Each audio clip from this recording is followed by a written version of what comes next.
Assalamualaikum warahmatullahi wabarakatuh. Yang terhormat Bapak Arifin Ahmad SPD MPD selaku dosen pengampu dari mata kuliah keterampilan membaca dan menulis. Dan tak lupa juga rekan-rekan mahasiswa sekalian yang saya banggakan. Sebelum itu, izinkan saya untuk memperkenalkan anggota bagian dari kelompok kami terlebih dahulu. Yang pertama ada saya sendiri selaku moderator dari kelompok 9. Perkenalkan, nama saya Noval Aufa dengan NPM 205060147. Selanjutnya ada saudari Widiana Aragilika dengan NPM 205060137. Selanjutnya ada saudari Nisa Aropa Dewi dengan NPM 205060167. Pada kesempatan pada siang hari ini, izinkan kami perwakilan dari kelompok 9 akan mempresentasikan sebuah materi yang bertemakan tentang penilaian pembelajaran membaca di sekolah dasar. A. Penilaian kemampuan membaca di sekolah dasar. Ahmad Slamet Harjasujana tahun 1997 mengatakan bahwa kecepatan efektif membaca adalah kecepatan yang dicapai oleh pembaca atas berdasarkan rumus banyak jumlahnya kata dibagi panjangnya waktu yang diperlukan, sehingga muncullah hasil atau presentasi skor yang diperoleh. Selanjutnya, penilaian yang berfokus pada proses waktu saat siswa membaca menyangkut hal-hal sebagai berikut. 1. Tingkah laku dalam membaca. Misalnya, membaca kata demi kata, membaca menggunakan telunjuk, membaca dengan cepat tanpa memperhatikan tanda baca. Yang kedua, kesulitan dalam menganalisis kata, misalnya kata dan kebalikannya, huruf dan kebalikannya, serta sulit untuk mengucapkan kata. Yang ketiga ada kesulitan pemahaman. Kesulitan pemahaman di sini dapat berupa tidak mengingat detail isi, tidak dapat mengurutkan isi bacaan, dan yang terakhir, tidak dapat menjawab pertanyaan yang terkait atau terikat dengan kata dan ide yang ada di dalam teks, serta sulit untuk mengikuti petunjuk dalam membaca. 2. Kesulitan menganalisis kata, misalnya 1. Kata dan sebaliknya, 2. Huruf dan kebalikannya, 3. Mengucapkan kata. Selanjutnya, 3. Kesulitan pemahaman dapat berupa 1. Tidak mengingat detail isi, 2. Tidak dapat mengurutkan isi bacaan, 3. Tidak dapat menjawab pertanyaan yang terkait dengan kata atau ide yang ada di dalam teks. Selanjutnya ada sulit untuk mengikuti petunjuk dalam membaca. B. Tes kemampuan membaca. Haris tahun 1969 mengatakan bahwa kegiatan membaca merupakan aktivitas mental dalam memahami apa yang disampaikan oleh penulis melalui sebuah bacaan.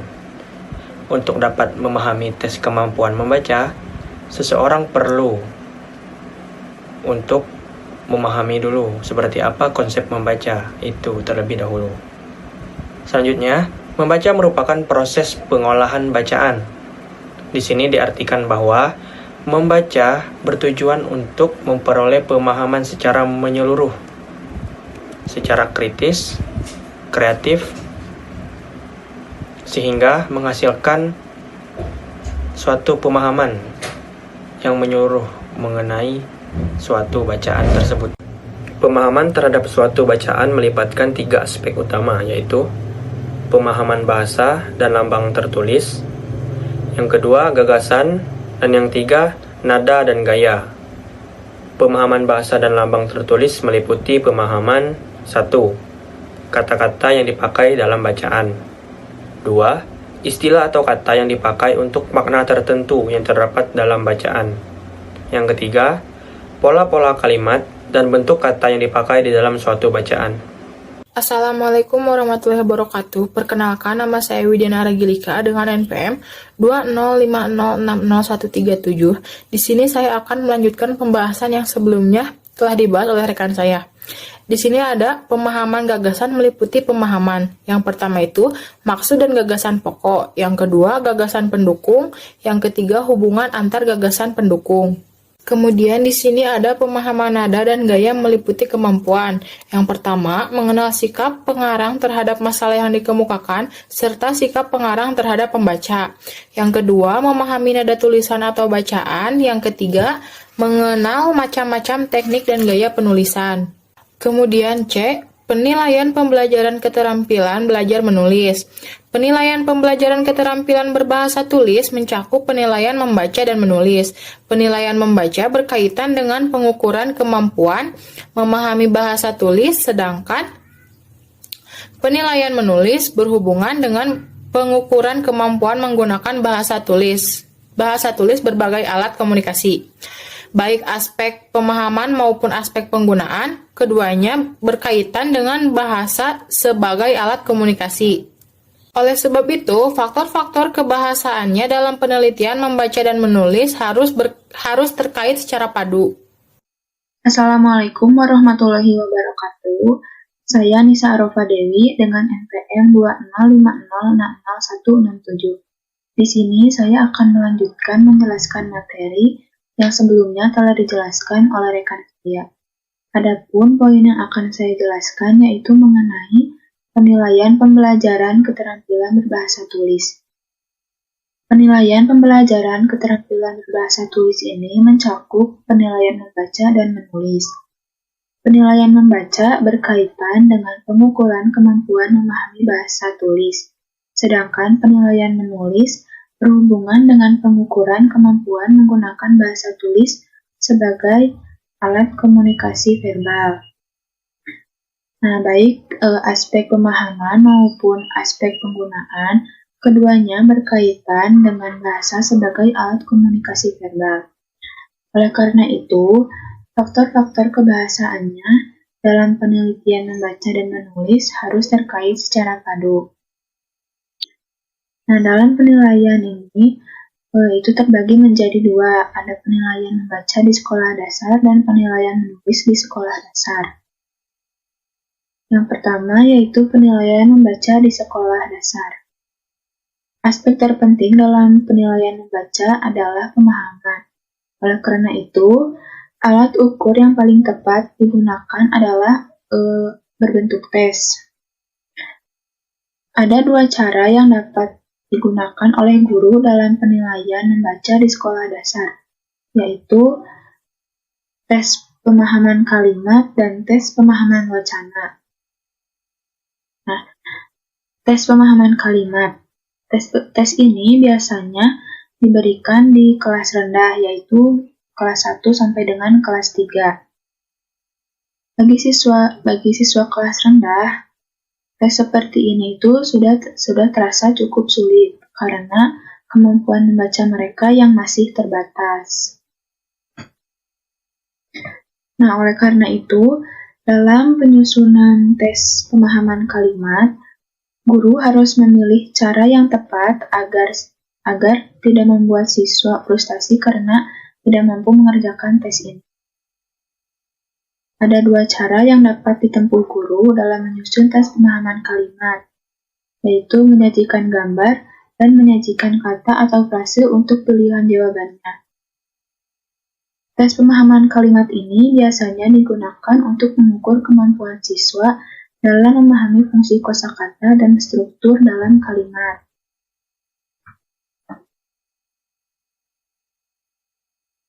Lalu selanjutnya yaitu ada tes pemahaman wacana. Tes pemahaman wacana ini bersifat integratif, artinya banyak aspek yang dapat diukur dengan menggunakan tes ini. Misalnya, penguasaan kosakata, penguasaan struktur, dan pemahaman isi wacana. Tes ini dapat diberikan di kelas tinggi maupun di kelas rendah. Nah, tes pemahaman wacana ini dibagi lagi menjadi dua, yaitu Ada tes pilihan ganda dan tes isian rumpang atau closed procedure. Tes pilihan ganda. Penggunaan tes pilihan ganda ini harus memperhatikan panjang pendeknya wacana yang dibaca. Wacana pendek berupa teks bacaan yang terdiri dari 35 sampai 75 kata, sedangkan wacana panjang teks bacaan yang terdiri dari 100 sampai 300 kata. Panjang pendeknya wacana ini harus disesuaikan dengan kemampuan membaca siswa yang akan mengikuti tes. Dalam menyusun tes pilihan ganda, guru dapat menggunakan beberapa macam wacana pendek atau hanya satu wacana panjang. Semuanya disertai dengan pertanyaan. Lalu yang kedua yaitu ada tes isian rumpang.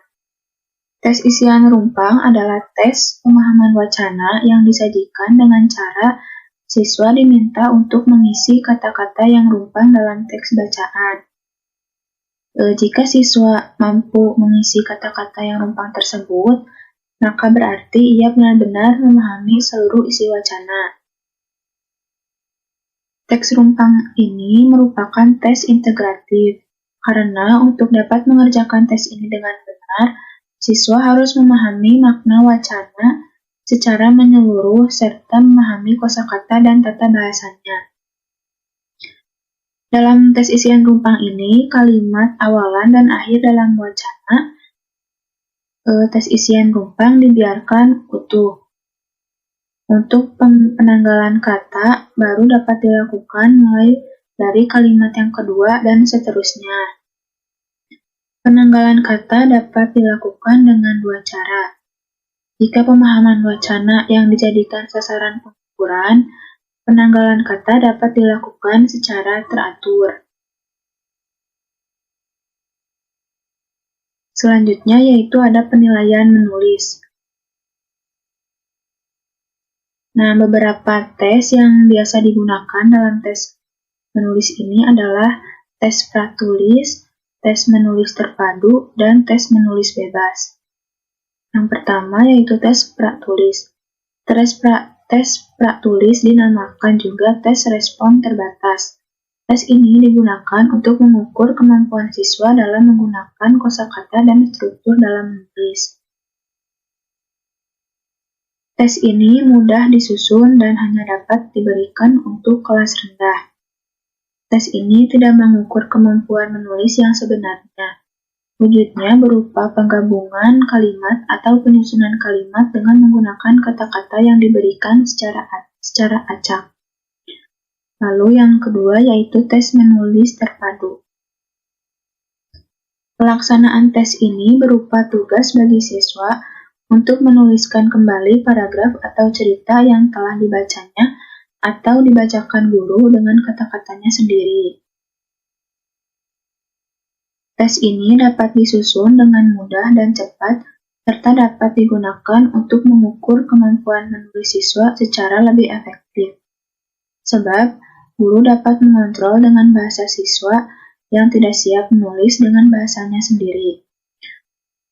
Namun, tes ini memiliki kelemahan, yaitu tes ini tidak mengukur kemampuan siswa dalam penyusunan organisasi tulisan, dan penilaiannya pun memakan banyak waktu. Dan yang terakhir, yaitu tes menulis bebas. Dengan menggunakan teknik tes seperti ini, siswa diminta menulis secara bebas dengan rambu-rambu yang telah diberikan oleh guru. Tes ini dapat mengukur kemampuan menulis siswa secara menyeluruh. Tes ini juga memungkinkan siswa untuk mengungkapkan gagasannya secara bebas ke dalam bentuk tulisan. Kelemahan yang terdapat pada tes ini yaitu guru memerlukan banyak waktu dalam menilai hasil tulisan siswa dan sifat penilaiannya menjadi bersifat subjektif. Sekian pemaparan materi yang dapat saya jelaskan. Terima kasih, saya kembalikan lagi kepada moderator. Mungkin hanya ini saja yang bisa kelompok kami sampaikan. Apabila ada yang ingin ditanyakan, silakan bertanya. jika sudah diberikan waktu untuk bertanya. Terima kasih atas perhatiannya, kurang lebihnya mohon maaf. Demikian presentasi yang bisa kelompok kami sampaikan. Semoga bermanfaat untuk kita semua. Wabillahi taufiq wal hidayah. Wassalamualaikum warahmatullahi wabarakatuh.